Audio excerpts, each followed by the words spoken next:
Hello guys, how are you? I hope you all are doing excellent. This is Ashmi Shah, came up with my channel Yours Medicos Library. So guys, इस video में हम acute purulent surgical infection के चौथे सब topic में है जिसका नाम है clinical picture and diagnosis. Okay, so guys इससे प्रीवियस वाले वीडियो में मैं बता चुका हूँ कि एक्यूट पुरुलेंट सर्जिकल इन्फेक्शन का डेफिनेशन क्या होता है. जिन्होंने ये वीडियो डायरेक्टली देखना शुरू किया उनके लिए मैं बता दूँ कि इसका सिंपल सा डेफिनेशन ये होता है कि सर्जरी से पहले या सर्जरी के दौरान या सर्जरी के बाद कोई भी इन्फेक्शन जो पस कॉज करे उसको बोलते हैं acute purulent surgical infection. Okay, acute का मतलब होता है कि sudden. Okay, sudden onset of disease. Okay, so guys इस वीडियो में मैं क्लिनिकल पिक्चर और इसके डायग्नोसिस के बारे में डिस्कस करूंगा. सो ज़्यादा टाइम न लेते हुए मैं इसको कंटिन्यू करता हूँ. So let's begin guys. आइए अब हम देखते हैं कि जो क्लिनिकल पिक्चर होता है उसको हम दो पार्ट में समझते हैं, लोकल और जनरल मैनिफेस्टेशन. ओके, सबसे पहले समझ लेते हैं. बहुत लोग कन्फ्यूजन होता है कि लोकल और जनरल मैनिफेस्टेशन या लोकल और जनरल रिएक्शन होते क्या हैं. लोकल रिएक्शन का सिंपल सा मतलब ये होता है कि कोई भी बॉडी के एक पार्ट पर रिएक्शन हो उसको बोलते हैं लोकल रिएक्शन.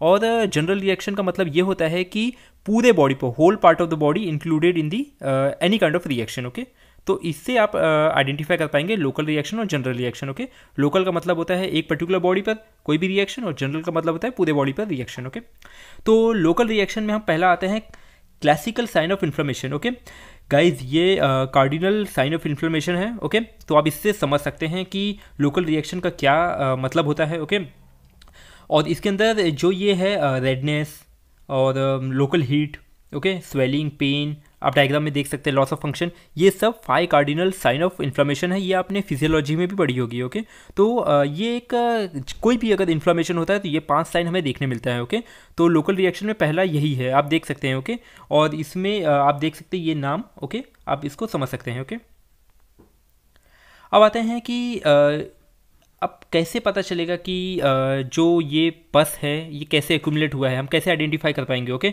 तो इसके लिए सबसे बेस्ट है कि जो ये 3 मेथड हैं. ओके, सो सबसे पहला होता है क्लिनिकल सिम्टम. ओके, ये सिम्टम कैसे हमें पता चलेगा? With the help of fluctuation and the not fluctuation. Okay, and softening. Okay, ये 2 मेथड के थ्रू हमें पता चलेगा कि पस है कि नहीं उस पर्टिकुलर एरिया में. ओके, जहाँ इन्फ्लेमेशन हुआ है. ओके, दूसरा ये है कि कुछ एडिशनल रिसर्च मेथड भी होते हैं जो हेल्पफुल होते हैं, जो आइडेंटिफाई करते हैं कि पस एक्यूमुलेट हुआ है कि नहीं. और तीसरा होता है डायग्नोस्टिक पंचर. ओके, जिससे हम ड्रेन कर पाते हैं. ओके, जो भी पस हुआ रहेगा. ओके, तो सबसे पहले हम देखते हैं सिम्टम ऑफ फ्लक्चुएशन. ओके, आप इस डायग्राम में देख सकते हैं कि डॉक्टर्स क्या करते हैं, अपना दोनों हाथ, ओके, पुट वन हैंड, आप देख सकते हैं एक हाथ एक पर्टिकुलर एरिया पर रखते हैं और उसके अपोजिट एरिया पर दूसरा हाथ रखते हैं. ओके, और दूसरे दोनों हाथों के बीच में उनको एक फील होता है, जैसे लिक्विड का एक पुश होता है from one hand to other hand. Okay, वो लिक्विड के पुश के कारण उनको पता चलता है कि हाँ कुछ अमाउंट ऑफ मूवमेंट हुई है, जिससे वो एक अंदाज़ा लगाते हैं कि हाँ ये पस हो सकता है. ओके, तो अगर ये सिम्टम पॉजिटिव हुआ, मतलब कि उनको पता चल गया कि थ्रू फ्लक्चुएशन पस है. ओके, तो इससे सबसे ये इंडिकेशन क्या है? ये इंडिकेशन ये है कि सर्जरी करना है. सर्जरी मीन्स ओपन उसको करो, उस पर्टिकुलर एरिया को ओपन करो विद हेल्प ऑफ इंसिजन और उसको ड्रेन करो.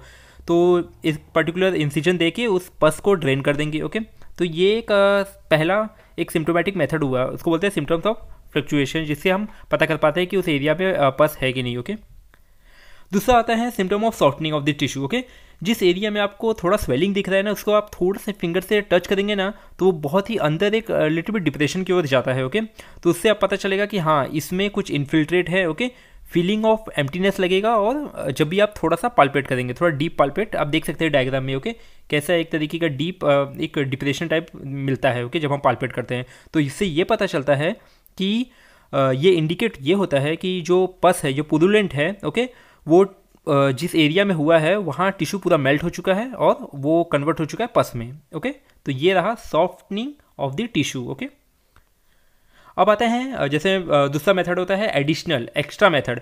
गाइस इसमें सिर्फ आप 2 चीज़ समझिए. पहला होता है अल्ट्रासाउंड, जो फर्स्ट प्लेस होता है जिससे हम इजीली आइडेंटिफाई कर पाते हैं, और दूसरा होता है एक्सरे एग्जामिनेशन. ओके, तो बट अल्ट्रासाउंड और एक्सरे एग्जामिनेशन में सबसे बेस्ट होता है अल्ट्रासाउंड, बिकॉज ये सबसे बेस्ट एक्यूरेसी होते हैं, आइडेंटिफाई करता है फ्लूइड एक्यूमुलेशन का. ओके, अलॉन्ग विथ उसका साइज और किस लोकेशन में वो कैविटी बनी हुई है। ओके, वहीं अगर एक्सरे माने तो ये भी एक हेल्प करता है, बट एक्सरे मेनली कहाँ का जो पस होता है वो किस एरिया का पस को आइडेंटिफाई करता है, वो करता है under the diaphragm, lung abscess. Okay, ये सब एरिया को ये सब एरिया में जो भी पस होता है उसको आइडेंटिफाई एक्सरे एग्जामिनेशन के थ्रू हो जाता है। ओके, अब आता है diagnostic puncture. Okay, diagnostic puncture एक तरीके का प्रोसीजर है। ओके, बट ये कैसा है, ये प्रोसीजर हेल्प तो होता है डायग्नोसिस के लिए, बट ये अनक्लियर है, कंफर्म नहीं है। ओके, तो इसमें हम आप देख सकते हैं डायग्राम में कैसे बताया है। ओके, जो थिन नीडल होता है, हम लोग दो नीडल यूज़ करते हैं। ओके,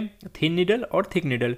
थिन नीडल का काम होता है एनेस्थेसाइज करना, ओके, उस पर्टिकुलर एरिया को, और थिक नीडल क्या होता है 1.5 mm डीपली इंसर्ट होता है। ओके, और वो पंचर परफॉर्म करता है और क्या क्रिएट करता है, एक वैक्यूम, सिरिंज में वैक्यूम क्रिएट करता है। ओके, सो जैसे आप देख सकते हैं यहाँ, the appearance of at least minimum amount of पस, अगर थोड़ा भी पस अगर मिल गया तो वो इंडिकेट ये करता है कि उस एरिया में जो टिश्यू है वो मेल्ट हो चुका है। ओके, और वो पस में कन्वर्ट हो चुका है, और वो इंडिकेट ये भी करता है कि सर्जिकल ट्रीटमेंट की एक ज़रूरत हो गई, जैसे कि इंसिजन और ड्रेनेज। ओके, और इसमें एक और चीज़ बताई गई है कि when deep purulent process, okay, are highly effective puncture under the control of ultrasound. Okay, so आप हमेशा याद रखिए कि डायग्नोसिस के लिए, जैसे मैंने बताया था, बेस्ट होता है अल्ट्रासाउंड और उसका सेकेंड ऑप्शन होता है एक्सरे। ओके, तो ये आप ध्यान दीजिएगा। ओके, अब आता है तीसरा जो लास्ट है, local complication of purulent process. Okay, अब अगर किसी भी एरिया में पस हो जाता है तो उसके क्या क्या कॉम्प्लिकेशन हो सकते हैं। Of course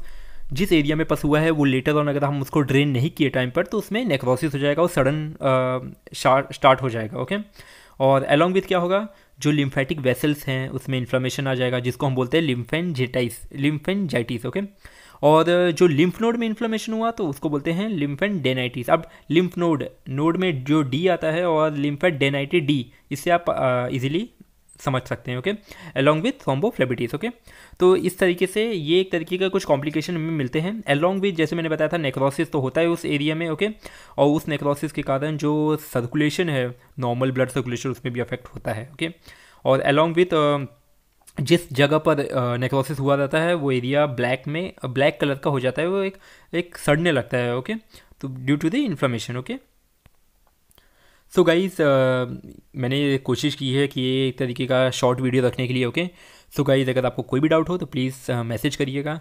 so thank you so much guys for your attention, and if you get any benefit from this so please hit the like button and subscribe my channel. Thank you so much guys.